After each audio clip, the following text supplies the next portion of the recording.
صلی علی محمد وعلی آلہ وصحبہ وسلم۔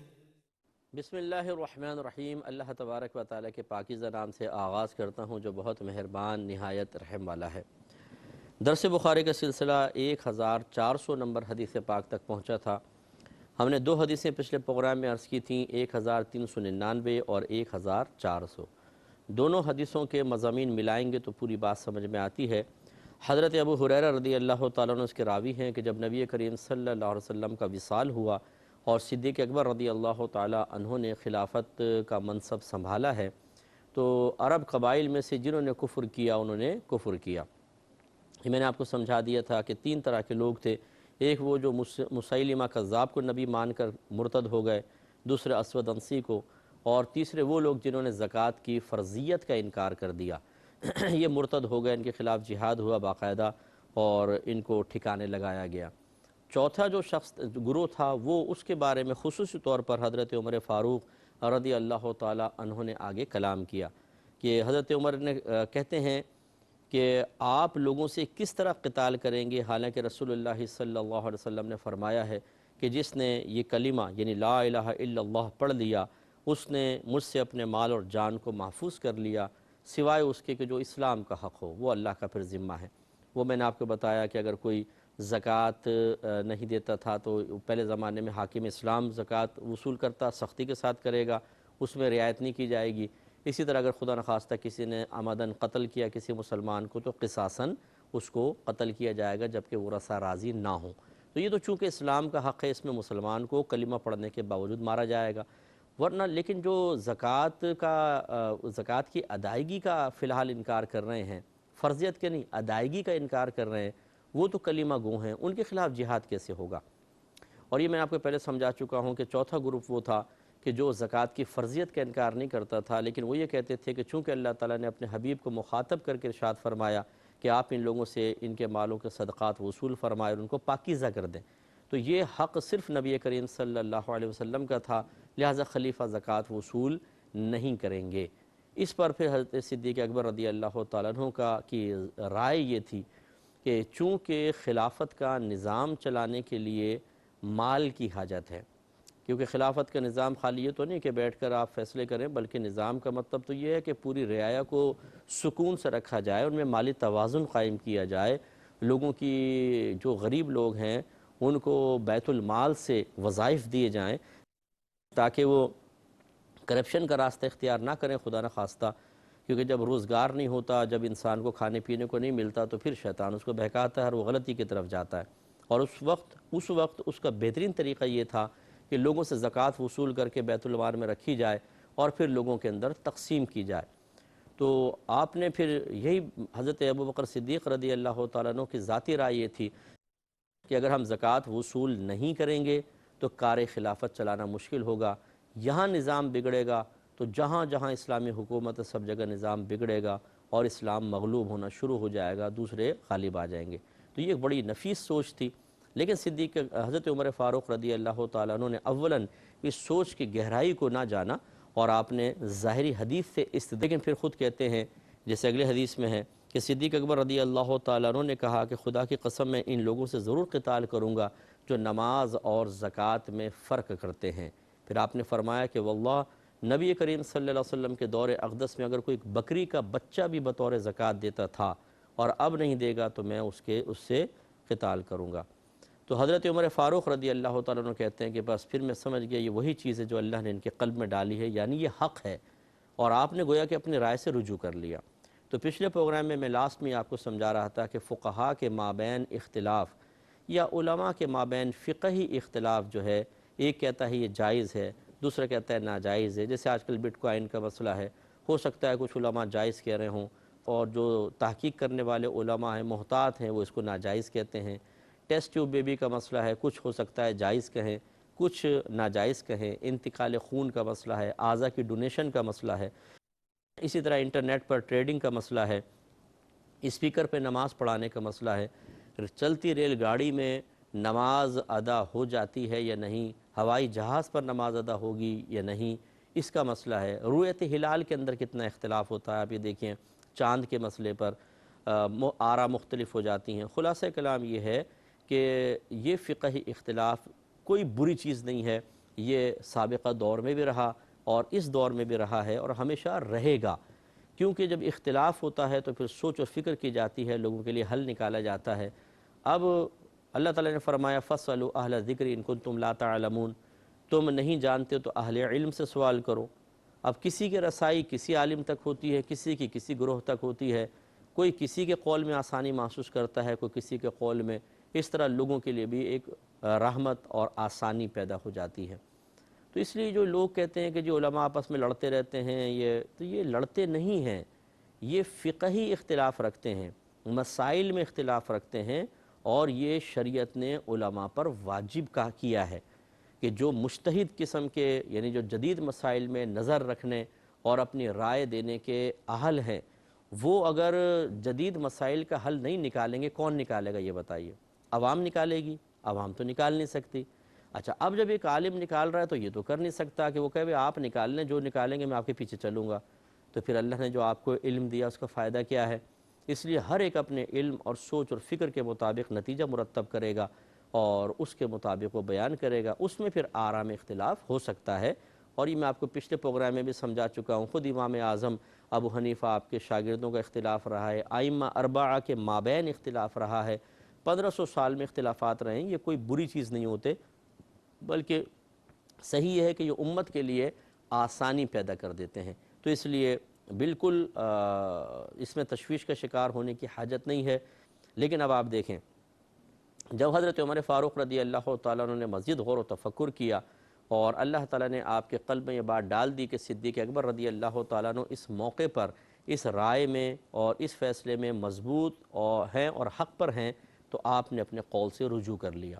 یہ ہے ایک عالم کی شان کہ فرض کر لیں کہ اگر میرا کسی کے ساتھ فقہی اختلاف ہو جاتا ہے، انہوں نے بھی دلائل دیے، میں بھی دلائل دیتا ہوں، اور پھر مجھے محسوس ہوتا ہے کہ نہیں میری دلیل کمزور ہے، ان کی دلیل مضبوط ہے، تو اس میں کوئی ذلت کی بات نہیں، کوئی بے عزتی کی بات نہیں، کوئی اس میں تمغے نہیں تقسیم ہو رہے کہ اگر اس کی رائے مان لی تو میں ڈی گریڈ ہو جاؤں گا، اور میں چاہے مجھے حق کا انکار کرنا پڑے، میں اپنی رائے پر قائم رہوں تاکہ میرے متبعین میں واہ واہ ہو جائے کہ جی حضرت نے اپنی رائے سے رجوع نہیں کیا اور موقع پر ڈٹے رہے۔ یہ بالکل غلط چیز ہوتی ہے۔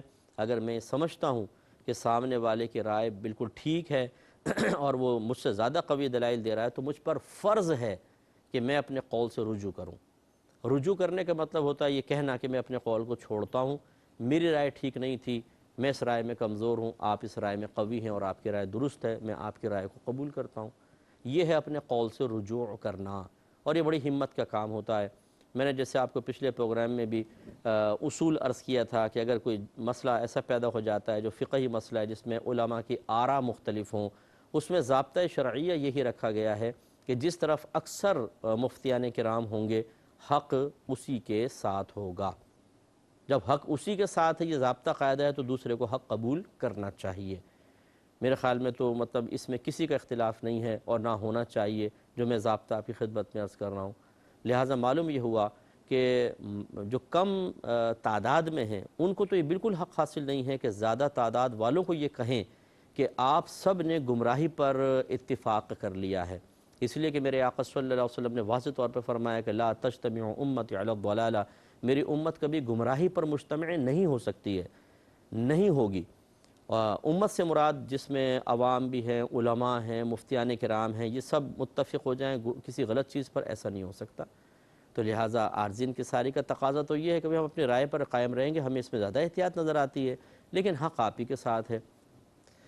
تو خلاصہ کلام یہ ہے کہ اور بھی کئی مثالیں ہیں، لیکن چلیں میں موضوع سے ہٹ جاؤں گا، اور پھر میں مناسب نہیں سمجھتا ہوں کہ ہماری کسی بھی بات سے کسی کی دل آزاری ہو۔ اصول بیان کر دیا، آپ اس کو سمجھ جائیے تو یہ بہت بہتر ہے۔ یہ ہمیشہ ہر دور میں ہوتا رہا ہے اور اس پر ہمارے بڑے بڑے علماء نے عمل کیا ہے اور مسائل کو حل کیا ہے۔ اللہ تعالی ہم سب پر اپنی خصوصی رحمت نازل فرمائے۔ اگلے حدیث کی طرف آتے ہیں۔ حدیث ہے 1401 نمبر۔ حضرت جریر بن عبداللہ رضی اللہ تعالی عنہ کہتے ہیں کہ میں نے نبی کریم صلی اللہ علیہ وسلم سے نماز قائم کرنے، زکوٰۃ ادا کرنے اور ہر مسلمان کے ساتھ خیر خواہی کرنے پر بیعت کی۔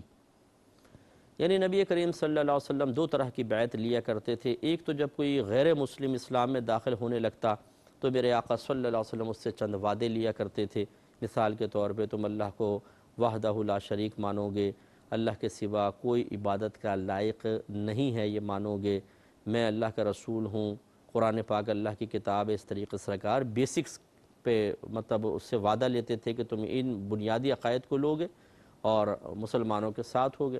وہ وعدہ کرتا تھا تو وہ اسلام میں گویا کہ داخل ہو جاتا تھا، یہ بیعت اسلام تھی۔ اور بعض اوقات ایسا ہوتا کہ سرکار صلی اللہ علیہ وسلم صحابہ کرام سے ان کے تزکیہ نفس کے لیے، انہیں عبادات پر استقامت عطا فرمانے کے لیے، انہیں آنے والوں کے لیے بہترین رول ماڈل بنانے کے لیے اسلام لانے کے بعد پھر کچھ اعمال پر وعدہ لیا کرتے تھے کہ وعدہ کرو ایسا نہیں کرو گے، ایسا نہیں کرو گے، ایسا نہیں کرو گے۔ اب چونکہ میرے آقا صلی اللہ علیہ وسلم اللہ کے نبی ہیں اور نبی کے دست اقدس پر ہاتھ رکھ کر باقاعدہ اس کے نیچے یوں رکھتے تھے صحابہ کرام، سرکار کا دست اقدس اوپر ہوتا تھا اور وہ وعدہ کرتے تھے کہ جو آپ کہہ رہے ہیں ہم ویسے ہی کریں گے، جن کاموں سے آپ منع کر رہے ہیں اس سے ہم رکیں گے۔ حالانکہ اگر نبی کریم صلی اللہ علیہ وسلم وعدہ نہ لیتے تو کیا ان پر ان چیزوں سے رکنا واجب نہیں تھا؟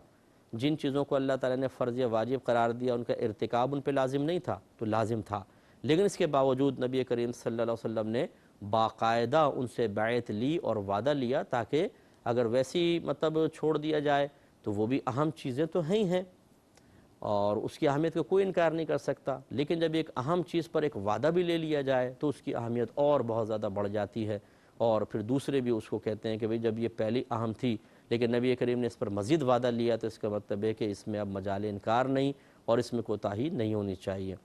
تو یہ بھی ایک بیعت ارادت کہتے ہیں اس کو، پہلی بیعت اسلام تھی۔ تو آپ یہ کہتے ہیں کہ میں نے نبی کریم صلی اللہ علیہ وسلم سے نماز قائم کرنے، زکوٰۃ ادا کرنے اور مسلمانوں کی خیر خواہی کے سلسلے میں بیعت کی کہ میں مسلمانوں کا خیر خواہ رہوں گا۔ ابھی اچھی طرح یاد رکھیں کہ نبی کریم صلی اللہ علیہ وسلم اگر حضرت جریر بن عبداللہ رضی اللہ تعالیٰ عنہ سے چند وعدے لے رہے ہیں تو یہ وعدے حقیقتاً ان سے نہیں لے رہے، بلکہ یہ وعدہ ان سے لے کر پوری قیامت تک کی امت کو ایک پیغام دے رہے ہیں کہ جب ہم نے اپنے ایک قریبی ساتھی سے، ایک اپنے قریبی متبع سے، ایک صحابی سے یہ وعدہ لیا ہے تو اس کا مطلب یہ امور معمولی نہیں ہے، تو تم بھی اس کے اوپر توجہ رکھو اور اس پر عمل پیرا ہو۔ یہ گویا کہ ایک پیغام ہوتا ہے اللہ کے نبی کی طرف سے کہ اس کا خیال رکھا جائے۔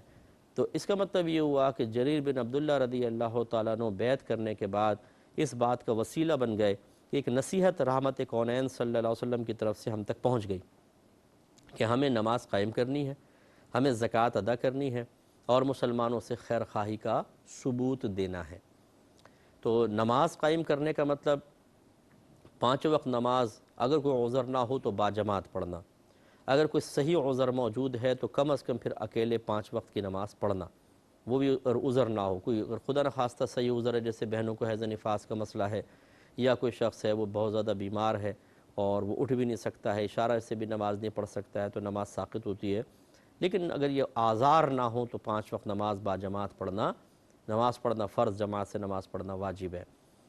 تو خلاصہ کلام یہ ہے کہ یہ نماز قائم کرنے کا مطلب یہ نہیں ہے کہ دن میں 1 نماز پڑھ لی، 2 نماز، کوئی کہے بھی تم نے نماز قائم کی، ہاں کی، کتنی پڑھتے ہو؟ یہ 2 پڑھتے، فجر میں سوتے رہتے ہیں، ظہر کے اندر کام پر ہوتے ہیں، رش بہت زیادہ ہوتا ہے، عصر میں واپسی کا ارادہ ہوتا ہے، مغرب تک گھر پہنچ جاتے ہیں تو مغرب اور عشاء گھر پہ پڑھ لیتے ہیں۔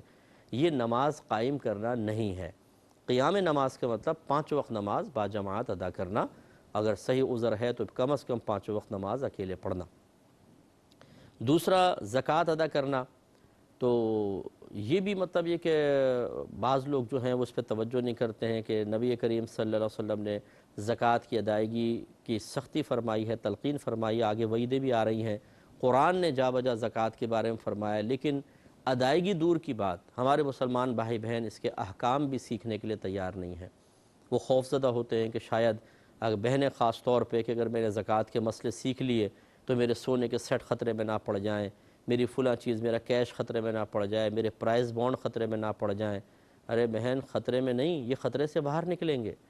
میرے آقا صلی اللہ علیہ وسلم ارشاد فرماتے ہیں کہ دنیا میں جہاں کہیں مال ہلاک ہوتا ہے وہ زکوٰۃ کی ادائیگی نہ کرنے کی بنا پر ہوتا ہے۔ یعنی اکثر کا مسئلہ یہ اکثر ایسا ہوتا ہے، ورنہ بعض اوقات تو لوگ زکوٰۃ نکال رہے ہوتے ہیں تب بھی ڈاکہ پڑ جاتا ہے. تو پھر یہ نہیں کہ یہ ڈاکہ کیوں پڑا، یہ تو سرکار کا فرمان تو ایسا تھا. ہمیشہ فرمان کی گہرائی کو سمجھنا چاہیے. ظاہر سے استدلال کر کے معاذ اللہ خود نبی کریم صلی اللہ علیہ وسلم پر اعتراض کرنا یہ بہت بڑی جہالت کی بات ہے. تو سرکار کے کہنے کا مطلب یہ ہے کہ جو مال زکوٰۃ ادا نہیں کرتا اللہ تبارک و تعالیٰ اس کو مالی آفات میں مبتلا فرما دیا کرتا ہے. اکثر ایسا ہوتا ہے. ورنہ آپ یہ بھی دیکھیں گے جو مال کی زکوٰۃ نہیں دیتا بعض اوقات اس کا مال محفوظ رہے گا، حتیٰ کہ وہ اسی حالت میں مر جاتا ہے، اپنے بچوں کے لیے چھوڑ کے چلا جاتا ہے. تو یہ مطلب حدیثیں اکثر ہی ہوتی ہیں. مضمون ان کا مطلب یہ ہوتا ہے کہ اکثر ایسا ہوگا، کبھی اس کے خلاف بھی ہو سکتا ہے، کبھی دوسری صورتحال بھی ہو سکتی ہے. یہ اچھی طرح یاد رکھیں. لیکن یہ ضرور ہے کہ جو زکوٰۃ کی ادائیگی نہیں کرے گا یہ مال اس کے لیے وبال بن جائے گا. یہ بھی ابھی انشاءاللہ حدیثیں آ رہی ہیں اور آیات کریمہ آپ کی خدمت پہ ذکر کریں گے. تو ہماری بہنیں خاص طور پر، کیونکہ میں نے خواتین میں کچھ مطلب چونکہ برا نہ مانے ہماری بہنیں بعض اوقات کہتی ہیں جی مفتی صاحب عورتوں کے پیچھے لگے رہتے ہیں، مردوں کو کم برا بھلا کہتے ہیں ہمیں. نہیں، ایسی بات نہیں ہے. میرا اصل میں مشاہدہ جو ہے میں اس کی روشنی میں یہ معاملات کرتا ہوں کہ میرے پاس ڈیلی جو ہے وہ سینکڑوں کویسچنز آتے ہوں گے ڈیلی. مہینے کے کتنے بن جائیں گے اور سال کے کتنے بنیں گے آپ اس سے اندازہ کریں. اور اس میں مرد عورت دونوں پوچھ رہے ہوتے ہیں. تو ہماری خواتین جو ہوتی ہیں نا یہ بیچاری چونکہ زیادہ علماء کے مابین نہیں بیٹھتی، زیادہ علم ان کے پاس ہوتا نہیں ہے، تو یہ اکثر زکوٰۃ ادا نہیں کرتی ہیں. ان پر کئی سالوں کی قربانیاں واجب ہو رہی ہوتی ہیں اور یہ بالکل بے پرواہ بیٹھی ہوتی ہیں. ہم پہ کہاں سے واجب، ہم کون سا کما رہے ہیں. یعنی ایسے مسئلے انہوں نے ماشاءاللہ ذہن میں رکھے ہوتے ہیں کہ بعض اوقات تو کسی مفتی کے ذہن میں بھی نہیں ہوں گے شاید جو ان کے ذہن میں ہوں گے. بھئی آپ پہلے سیکھے تو صحیح. آپ نے از خود فیصلے کر لیے کہ یوں ہوگا تو یوں ہوگا، یوں ہوگا تو یوں ہوگا. آپ کسی سے سیکھیں. اس کا نتیجہ نکلتا ہے کئی سالوں کی زکوٰۃیں اور کئی سالوں کی قربانیاں واجب ہوتی ہیں اور گناہگار ہو رہی ہوتی ہیں اور بڑے مزے سے زندگی گزار رہی ہیں. مرد حضرات کا بھی اکثر ایسے ہوتا ہے معاملہ کہ بہت زکوٰۃیں اور قربانیاں لازم ہوتی ہیں لیکن ادا نہیں کر رہے ہوتے. سیکھنے سے آئے گا تو سیکھنا چاہیے تاکہ زکوٰۃ کی بر وقت ادائیگی ہو سکے. اللہ تعالیٰ عمل کی توفیق عطا فرمائے. آمین. وآخر دعوانا ان الحمدللہ رب العالمین. اللہم صلی علی محمد